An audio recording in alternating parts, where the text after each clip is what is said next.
Okay, the recent question came up on one of my posts in a garden site. How's that tree fern going to fare in this cold weather? So the current temperature right now is minus 3.6 degrees Celsius. The low temperature was minus 4.9 degrees Celsius.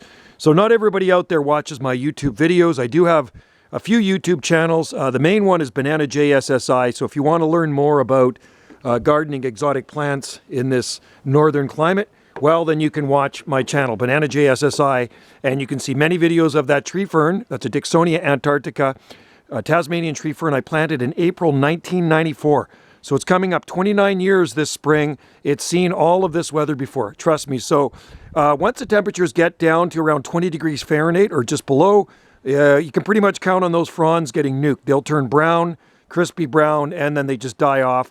But in the spring, new croziers always unfurl from the middle. So you can see how I have that middle of the trunk protected, the crown. That's the most tender part of a tree fern. So every spring you'll get about probably 18 to 20 new ones come out, or sometimes more.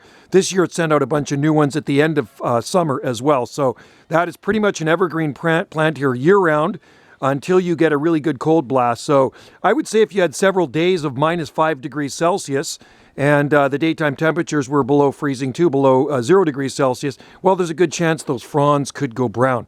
But the trunk is hardy to at least minus 9 or 10 degrees Celsius, and that's the most hardy part of the fern. And then next would be the fronds, and then, of course, the least hardy part is the center of the crown where the fronds emerge. So hopefully that information helps you out. That is a Tasmanian tree fern here, growing on Salt Spring Island.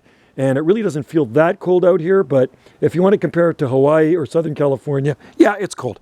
And we're lucky we don't get any wind. There is no wind here. If we had wind, it would be way more brutally cold.